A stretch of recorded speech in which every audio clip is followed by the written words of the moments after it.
जो कुछ तुम्हारे दिल में हो रहा है बिल्कुल वही कुछ बारान साहब के दिल में भी हो रहा है। तुम दोनों बस अपने दिलों को चुप कराने में लगे हुए हो, मगर यकीन रखो कि तुम्हारे दिलों की आवाजें दूर तक जा रही हैं। ये अंगूठी खूबसूरत है, कब से इसे पहनना चाहता था मगर आज पहनना नसीब हुई। ये हाथ में बहुत अच्छी लग रही है। तुम्हारे लिए एक छोटा सा तोहफा है, उम्मीद है पसंद आएगा। बहुत हसीन है।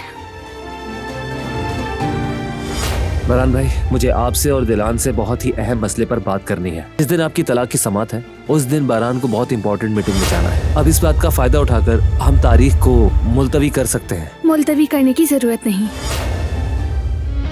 वो कहानियाँ अधूरी जो न हो सकेगी पूरी, उन्हें मैं भी क्यों सुनाऊं, उन्हें तुम भी क्यों